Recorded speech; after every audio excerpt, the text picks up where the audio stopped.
फिर वहाँ पे आपके कैसे हुए दर्शन? दर्शन बहुत बढ़िया हुए। हम लोगों को एक भैया मिल गए थे, तो उन्होंने रूम वूम दिला दिया था।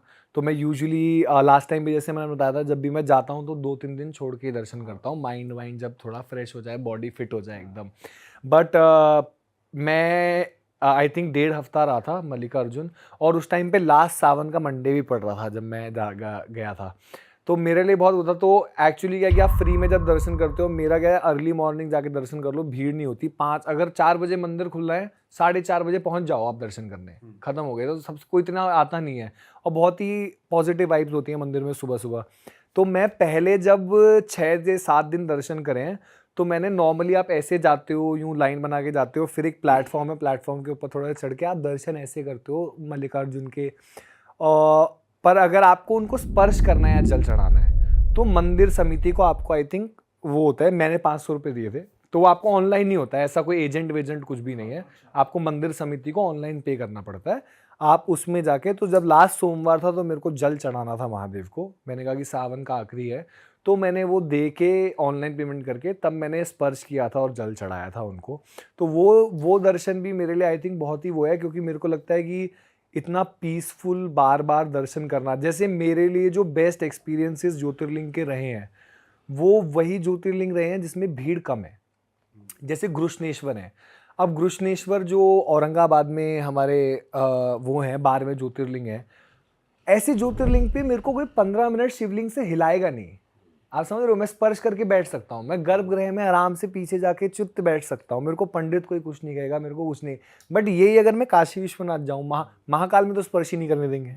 मल्लिकार्जुन में चलो 500 रुपये देके स्पर्श तो करने दे रहे हैं, बट 2 ही सेकंड 3 सेकंड जल चढ़ाया, स्वामी स्वामी आवाज आ जाती है पीछे हाँ से, हाँ हाँ। स्वामी स्वामी करके आवाज आ जाती है, और निकलो जल्दी जल्दी।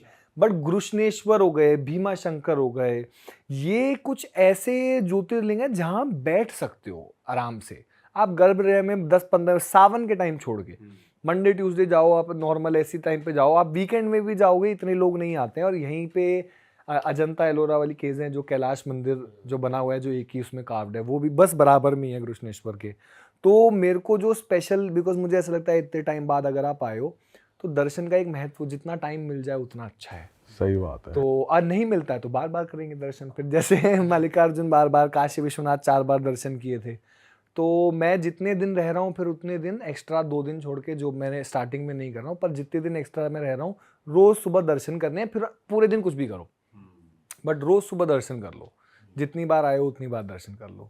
अच्छा भाई, जैसे अभी जानवरों की बात हो रही थी, एक और जानवर है जिस जब आप ट्रैवल कर रहे हो उसे डील करना बड़ा मुश्किल होता है, क्योंकि कहीं भी कुछ भी कर सकते हैं इंसान। इंसान। तो आपके बिल्कुल सही साथ बात कभी है। ऐसा हुआ है कि इंसान ने, मतलब हुआ तो है ही हाँ। कि भाई, बट आप ये अच्छे से बता सकते हो कि स्ट्रीट मार्ट कैसे बना जाए, कैसे डील करा जाए उनसे?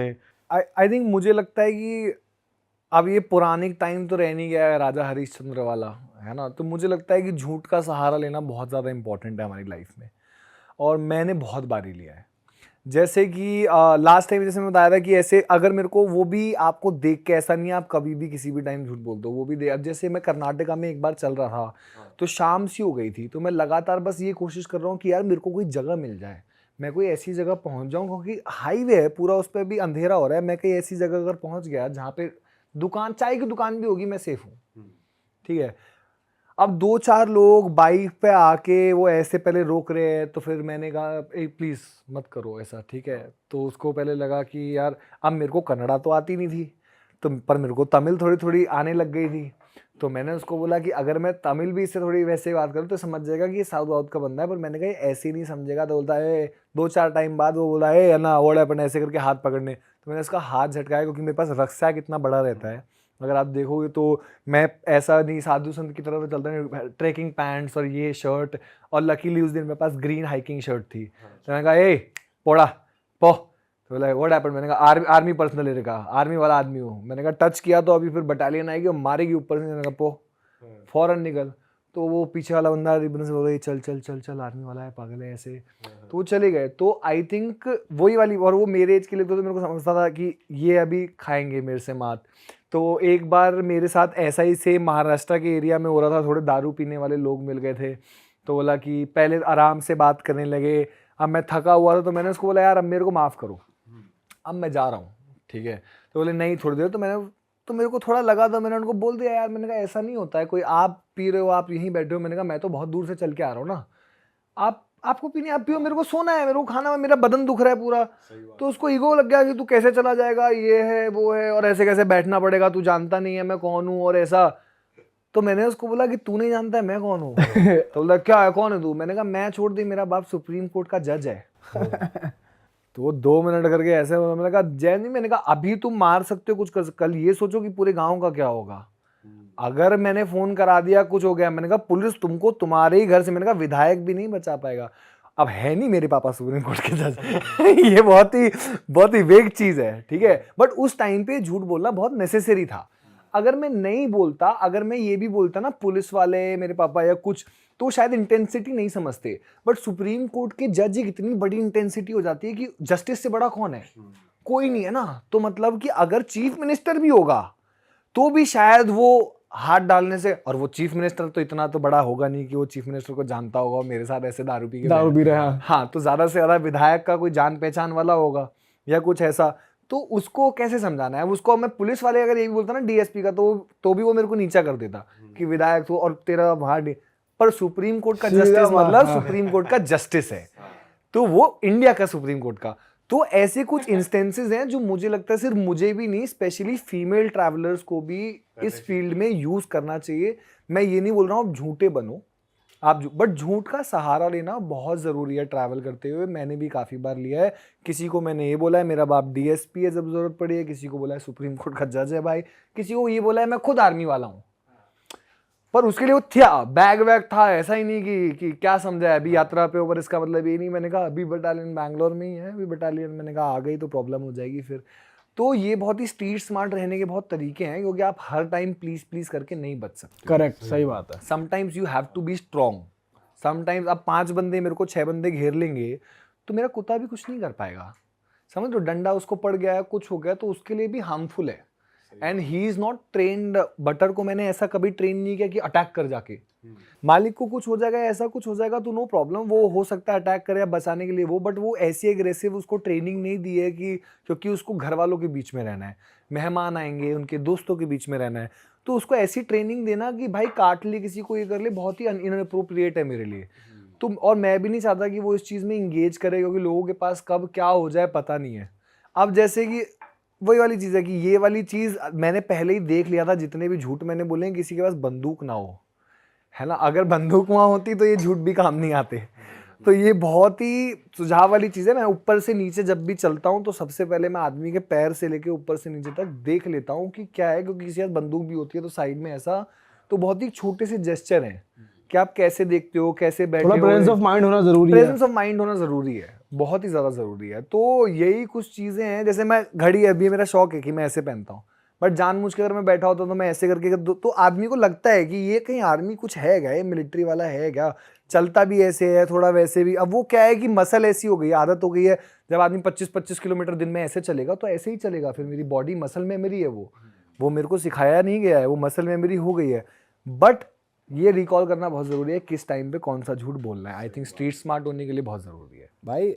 जैसे आप इतने साधु संतों से मिले हो, कुछ आपको फ्रॉडस्टर भी मिले हैं जो आपको डरा रहे हो या पैसे मांग रहे हो, या तेरा ये हो जाएगा तेरा वो हो जाएगा, या फिर कुछ और तरीके के लोग? तो नहीं, बट ऐसे फ्रॉडस्टर मिले हैं कि मतलब कि तेरा कल्याण हो जाएगा, ये हो। जैसे मैंने आई थिंक लास्ट में मेंशन किया था कि मेरे को लगता है जो रियल साधु होगा वो पहले पूछेगा कि तू कौन है, कहाँ से आ रहा है, और उसको ये पता चल गया कि मैं यात्रा पे हूँ तो वो मेरे से मांग ही नहीं सकता, उसके लिए अपमान हो जाएगा। उसके पूरे गुरुकुल, जो पूरे उनका गुरु वंश है ना, उनका अपमान हो जाएगा कि जब तू यात्रा पे था, जब तू ऐसा कर रहा था तो तेरे को भी कोई देने वाला था, बट आज ये यात्रा कर रहा है और तू गुरु है तो तू देने वाला है। यही अगर मैं गाड़ी वाड़ी से आता, नॉर्मल बाबा से मिलने आता, तो बाबा कहते हैं हाँ बेटा गऊ के नाम पे दान दे के जा, ऐसा करके जा। बट ये बहुत ही एक छोटी सी चीज़ है कि अगर मैं यात्रा पे हूँ या मैं पैदल या साइकिल पे यात्रा कर रहा हूँ तो मेरे से कुछ ले नहीं सकते। ये मैंने साधुओं में बहुत कॉमन चीज़ देखी है, जो असली साधु है। तो मेरे को एक बार मिले थे 2-4 ऐसे गाड़ी वाड़ी लेके जा रहे थे, महाराष्ट्र का ही सीन है। तो एक क्या कहते हैं ढाबा सा था, तो मैं देख के बहुत देर चल रहा था, वड़ा पाव खाने का मन था, मैं रुक गया, मैंने कहा वड़ा पाव खाते हैं। चाय पीते हैं, शाम हो गई है, जगह मिल जाएगी, कोई बात नहीं, नहीं मिलेगी तो इनसे पूछ लेंगे, यहाँ जगह तंबू लगा लेंगे। तो साधु संत आए, तो अब साधु संत जब आए तो कुछ सवाल नहीं, कुछ नहीं, तो बोले भगत एक काम कर, पेट्रोल डलवा दे, 500 रुपये दे दे और चल साधु संत आए, सेवा कर। अब साधु संत आए हैं, ठीक है, सेवा करना मेरा बनता है, मैं करूँगा, क्यों नहीं, अगर जितना मेरा कैपेसिटी, मेरे जेब में पैसा पड़ा है, मैं कर दूंगा। But at the end of the day वही है कि मैं कैश नहीं दे सकता, मेरे को मना करा है घर वालों ने कि भाई देना नहीं है, लेना नहीं है। ये पैसों का अन्न का ट्रांजैक्शन हो सकता है, जल का ट्रांजैक्शन हो सकता है, बट ये पैसों का ट्रांजैक्शन नहीं करना है। तो मैंने बाबा को सीधा बोला, मैंने कहा मैं तो कहते अपने हाथ से डलवा डीजल। मैंने कहा डीजल वीजल की बात ही नहीं है ना, मैं क्योंकि जब मैं खुद पैदल चल रहा था तो मैं किसी गाड़ी में क्यों पेट्रोल डलवाऊं भाई। तो मैंने बोला पर खाने के लिए आपको मना नहीं करूंगा, आपको जो खाना है, चाय वाय पीनी है, आपको पैक करा के भी ले जाना है, आप ले जाओ, पेमेंट मैं कर दूंगा। तो ढाबे वाला ना देखता रहा, ऐसा बात करता रहा कि एक वड़ा पाव, दूसरा, फिर दूसरी चाय लगवा दे, फिर बिस्किट करा दे, ये वो। तो मैंने कहा पार्सल के लिए भी, फिर भी वो जाते जाते बोलने लगा कि अरे इतना बड़ा वक्त है, महादेव के नाम पे तेरे से 200 रुपये नहीं निकलते पेट्रोल के। बताओ, हद हो गई यार। तो मैं क्या बोलता। तो बंदा जो ढाबे पे खड़ा था वो गुस्सा हो गया मेरी जगह कि तुम क्या भेष में तुम आए हुए हो, तुम्हारा सब पता चल रहा है कि तुम कह रहे तुम साधु हो, हम नहीं, हमारे गुरु नहीं है। कहते तुमने पूछा है उससे एक बार वो कहाँ से आ रहा है, कितने महीने। और तब मैं ऑलरेडी कम से कम महाराष्ट्र था, तो मैं ऑलरेडी 10 स्टेट पार कर चुका था। 10 नहीं, शायद 8-9 स्टेट पार कर चुका था। तो ऑलरेडी 8,000-9,000 किलोमीटर में चल के आ चुका था, मेरे को 1.5 साल हो चुके थे यात्रा पे। तो वो बंदा गुस्सा खा गया कि जो आदमी 1.5 साल से यात्रा पे है अपने कुत्ते के साथ, तू उसी से पैसे ले रहा है, उसी से, एक तो तेरे को खाना खिला रहा है, ऊपर से तू उसने भगाया उसको, बोला कि ये सब नकली साधु हैं, कहते भाग यहाँ से, बहुत हो गया, कोई नहीं। कहते और उस दुकान वाले ने फिर मेरे से भी उस चीज के पैसे नहीं लिए। अच्छा, जो खाना खिलाया जो मेरे को देने दे, तो ही डिड नॉट टेक। वो मराठी लोग इस मामले में बहुत सेवादार लोग हैं। मतलब महाराष्ट्र में, बिकॉज आई थिंक सबसे बड़ा मेन रीजन ये है कि महाराष्ट्र में यात्रा हमारे इंडिया में सब जगह निकलती है। अय्यप्पा स्वामी की निकलती है, रामेश्वरम की भी यात्रा निकलती है, तिरुपति की। बट महाराष्ट्र में इतनी सारी हैं। पंढरपुर में जो अपने विठ्ठल महाराज है, उनकी महालक्ष्मी का मंदिर हो गया, 3 ज्योतिर्लिंग वहाँ पे स्थापित हैं। तो मराठी लोग ऑलरेडी इतना वो हैं, जैसे हम लोगों की जब यात्रा होती है मोस्टली सावन के टाइम पे और कांवड़ के टाइम पे होती है नॉर्थ में, हमने वही यात्रा आपस में एक आध कोई बंदा कर रहा हो वो बात अलग है, पर उनकी पूरे साल निरंतर चलती रहती है। तो उनको सेवा भाव बहुत ज़्यादा है मराठी लोगों को, कि इसको खिला के। जैसे Maharashtra was the only state जहाँ पे बटर का 100% एक्सेप्टेंसी रेट था। अब मैं ये नहीं बोल रहा हूँ कि बाकी स्टेट बुरी हो गई, ठीक है। जैसे मैं उड़ीसा में था या आंध्रा में था, तमिलनाडु में था, तो काफ़ी मतलब छोटी 2 टायर सिटी हैं, और वहाँ पे आप मानो कि 15 रूम है, 15 के 15 रूम पे हम गए हैं, 15 के 15 रूम ने हमें मना कर दिया कि डॉग अलाउड नहीं है। साफ मना कर दिया। साफ मना कर दिया। रुके यहाँ 3-3 दिन तक रुक ही नहीं पा रहे हैं किसी रूम में, की जरूरत भी है ना, कभी कभी आदमी थक जाता है, लगता है फिर यार आप अच्छी कहाँ जगह हो। रुकते थे? फिर टेंट हमेशा रहता था, पेट्रोल पंप पे रुकेंगे, मंदिरों पे रुकेंगे, किसी प्राइवेट लैंड पे रुकेंगे, ढाबे, ट्रक वाले ढाबे हम लोग। अरे वाह, आपने ये वीडियो यहाँ तक देख ली भाई, तुमने हमारी मेहनत सफल कर दिया। तुम ही लोग हो असली रियल हिट।